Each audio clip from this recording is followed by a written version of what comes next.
Boa noite! Está começando agora a primeira edição do jornal Finzito News.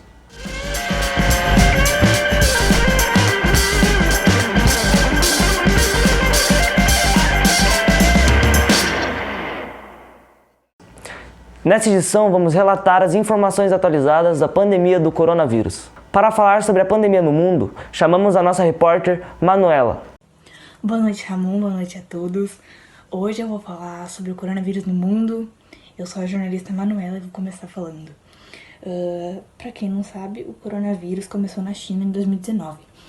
E ele foi se espalhando aos poucos pelo mundo inteiro, passando pela Europa, tudo ali. Então, o surto foi declarado pandemia 11 de março de 2020. Para quem não sabe, no mundo hoje em dia somam-se 7.782.209 milhões de casos confirmados e 613 mil mortos. Logo no começo, a China foi declarada como epicentro da doença. Logo depois passou o título, vamos nos dizer, do país com mais casos de coronavírus confirmados.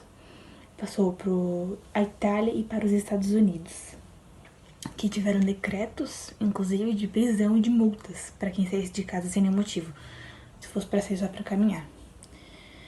Depois passou para os Estados Unidos, que estava até alguns dias atrás, alguns meses, na verdade, com esses epicentro ainda, mas acabou passando para a América do Sul, que ainda está no epicentro da doença, e que o Brasil, nosso país, é o país com mais casos hoje em dia, da América do Sul inteira. A China, que estava se recuperando aos pouquinhos, né, teve uma queda, um deslize dos afrouxamentos da quarentena, mas ela está com uma situação controlada, melhor que os outros países, né?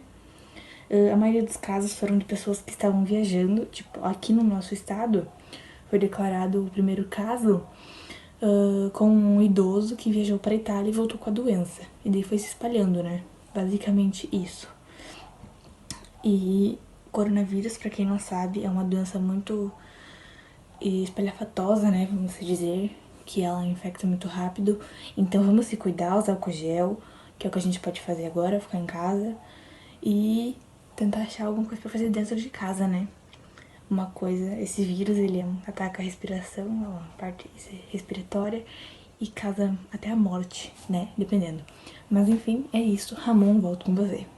Para falar sobre a pandemia no Brasil, a repórter Manuela também tem todas as informações.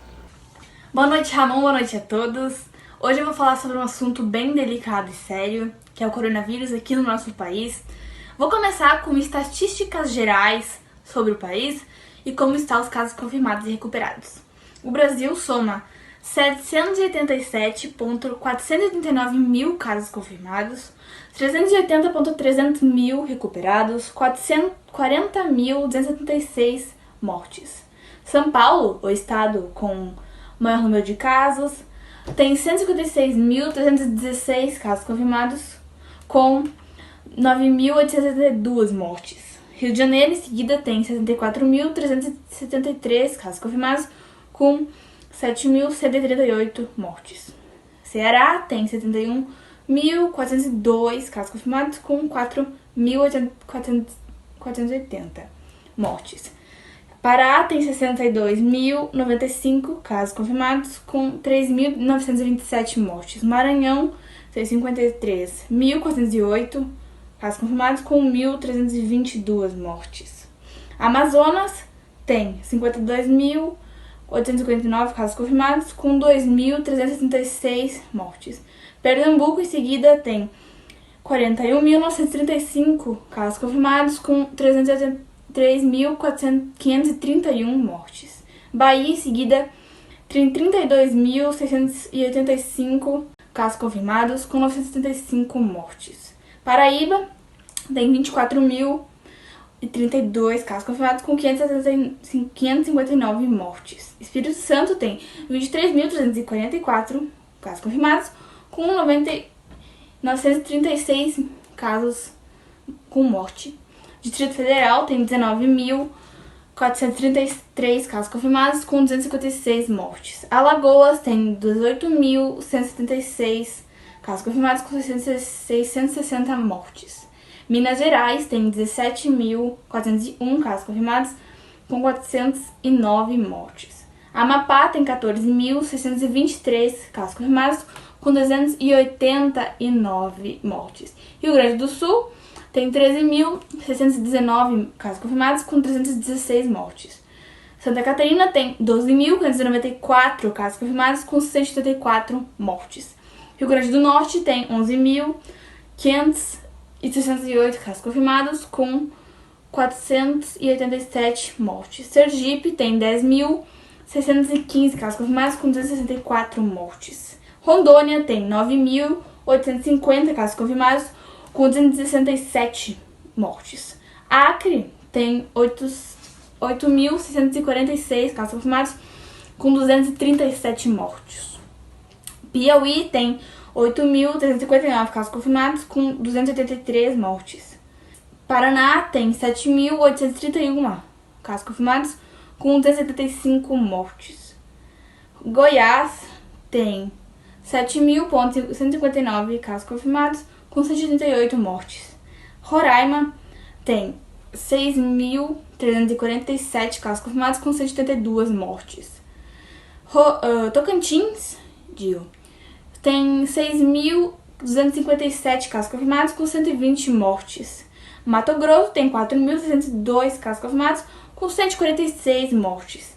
E para fechar, Mato Grosso do Sul, menor estado com menor taxa de casos confirmados, tem 2.597 casos confirmados com 24 mortes. E bom, falar sobre o que eu estou sentindo falta nessa quarentena é muita coisa, né? A gente sente falta de sair com os amigos, de abraçar os parentes, os amigos, da escola, de ir pra escola, fazer atividades com o professor, tirar as dúvidas com ele pessoalmente, né? Ter aquele contato físico, saudade do futebol, né? Saudade das novelas que estavam tendo. É muita saudade. A gente tem saudade de brincar, de sair sem máscara, poder se cumprimentar na rua, né? Muita saudade. Mas tudo pra nossa proteção, né? Ficar em casa e só sair em caso extremo, para no mercado, na farmácia. E de máscara e sempre passar álcool gel, lavar as mãos, né? Então é isso, volto aí contigo, Ramon. Para relatar sobre a pandemia no estado do Rio Grande do Sul, a repórter Fernanda nos traz os detalhes. Chega a 344 o total de mortes pelo coronavírus no Rio Grande do Sul. São 14.627 casos confirmados. No Rio Grande do Sul, registrou 7 novas mortes pela doença em um dia. Os óbitos aconteceram em Charqueadas, Cruz Alta, Lajeado, Parobé, Porto Alegre, Santo Antônio da Patrulha e Santa Maria. Dá um total de infectados de 12.027 são considerados recuperados. A Secretaria Estadual da Saúde informou que entre as novas mortes, as vítimas são entre 3 mulheres, 4 homens, com a idade entre 43 anos e 103 anos. As informações no município de Erval Seco é a nossa repórter Giovana quem traz. Sou Giovana e estou entrevistando a enfermeira Sinara, uma conversa, um diálogo sobre o Covid-19. Quantos casos que já foram notificados da CF Coronel Finzito? Bem, bom dia a todos, né? Sou a coordenadora da equipe de saúde da família da Coronel Finzito, onde nós estamos fazendo o atendimento de acordo com o regulamento, né, as normas que vêm do Estado e também da nossa comissão de saúde, onde eu e a doutora Andréia fizemos parte, e eles nos passam as orientações de como que vai ser. Aqui na Coronel Finzito, que abrange o nosso ESF, que não é só na Coronel Finzito, né, nós temos uma estratégia que abrange também outras linhas, como Figueira, Lajeado Grande, Lajeado das Galinhas, linha Caetano, Machado. Nós temos uma área bem abrangente da nossa estratégia, que a gente faz o acompanhamento de todo mundo. Nós tivemos, então, desde que começaram os primeiros atendimentos, nós tivemos já notificados na nossa estratégia 3 casos suspeitos de Covid-19, onde foi feito o atendimento dessas pessoas e o acompanhamento, onde a gente fazia o acompanhamento através nossa, da estratégia, eu, a doutora e a Roserley, que fazíamos o acompanhamento dessas pessoas. Fizemos todo o atendimento então delas e foi feito os testes onde essas pessoas então foram negativadas, deu negativo o exame delas, então elas não tinham o vírus. Com relação ao isolamento também dos familiares, né, a gente passa a orientação, se estendeu então para esses familiares também que estavam mais próximos desses casos, que apenas eram casos suspeitos. Quais os cuidados que devemos ter assim, aqui na Finzito, em Erval, o porquê o uso da máscara? Tá.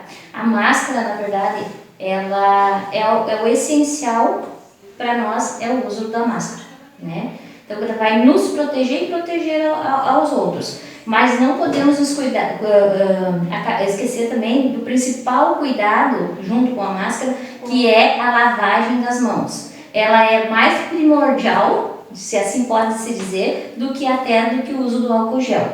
Porque a higiene das nossas mãos vai nos ajudar a prevenir a contaminação. A máscara, ela nos impede principalmente de tocar na nossa via aérea, que é por onde o vírus acaba entrando no nosso organismo. Via aérea, boca, né, mucosa. E já teve algum caso de isolamento aqui na Finzito?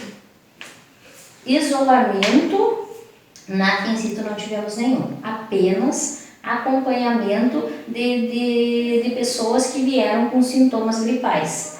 Né? Então, de início, eles tinham e foi acompanhado, eles evoluíram bem, então não houve a necessidade de se fazer o teste nessas pessoas que vieram. Então, uma gripe comum.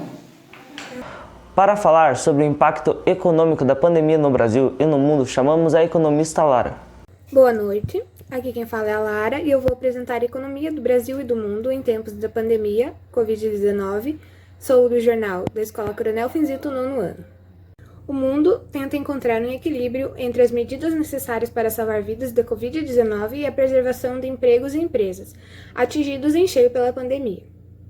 A grande polêmica mundial se refere ao fato de impor uma quarentena forçada, vertical ou horizontal, bem como o tempo necessário para achatar a curva de crescimento de pessoas infectadas versus a capacidade de atendimento médico hospitalar dos pacientes. A pandemia de coronavírus tem provocado abalos nos mercados globais e paralisado atividades econômicas no mundo todo, com impactos na produção industrial, comércio, emprego e renda.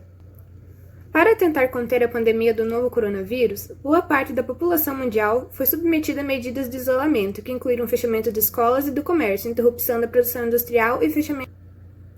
Houve simultaneamente um choque de oferta, por meio da quebra de cadeias globais de produção e de demanda, com as famílias parando de consumir ou comprando menos, quer seja por queda da renda ou por medo de recessão. Viagens, negócios e eventos também foram cancelados no mundo todo, incluindo a Olimpíada de Tóquio, que seria realizada entre 24 de julho e 9 de agosto. Foi adiada para 2021. Recessão global. A pandemia de coronavírus vai levar a economia mundial a registrar em 2020 o pior desempenho desde a Grande Depressão de 1929. Segundo o relatório do Fundo Monetário Internacional, FMI, o órgão passou a estimular que o Produto Interno Bruto, PIB, global deve recuar 3% nesse ano. A pandemia tem provocado perdas históricas nas bolsas. Nos Estados Unidos, as bolsas registraram o pior trimestre desde 1987. No mundo, estima-se aproximadamente 14 trilhões de dólares em valor de mercados perdidos. Entre as ações mais afetadas estão as ações de companhias aéreas, empresas do setor de turismo, tecnologia e automóveis. Mas com o derretimento dos mercados, todos os setores perderam valor de mercado e passaram a rever as projeções e resultados para o ano. O temor de uma recessão global tem levado os bancos centrais a reduzirem as taxas de juros e a anunciar medidas bilionárias de estímulo e de socorro. Diversos governos passaram a liberar grandes quantidades de dinheiro para reduzir os impactos da pandemia. As consequências da pandemia na educação, quem traz é o nosso repórter Leonardo. Boa noite a todos. Hoje vim falar sobre a educação e como ela está sendo durante a quarentena. A educação sofreu um grande impacto devido a pandemia do Covid-19, que assola o mundo inteiro. Para garantir a segurança e saúde dos alunos, professores e comunidade escolar, as aulas passaram a ser à distância e online. As aulas foram interrompidas no dia 18 de março e as atividades à distância começaram alguns dias depois com orientação online. Após o período de aulas EAD, o governador Eduardo Leite decretou férias nas escolas até mês de junho, quando foram retomadas as atividades à distância. Na minha opinião, as aulas EAD e online são essenciais para manter o distanciamento social, que é fundamental no combate ao vírus. O lado ruim é a dificuldade de tirar dúvidas com os professores e dialogar com os colegas sobre os conteúdos. Por outro lado, nos dias de hoje, o acesso às informações é muito mais fácil devido a plataformas como Google, YouTube, WhatsApp. Assim mesmo, sem a ajuda presencial dos professores, as aulas preparadas por eles podem ser complementadas com a ajuda dos familiares e da tecnologia. Chegamos ao final da primeira edição do jornal Finzito News. Muito obrigado a todos pela audiência e até a próxima.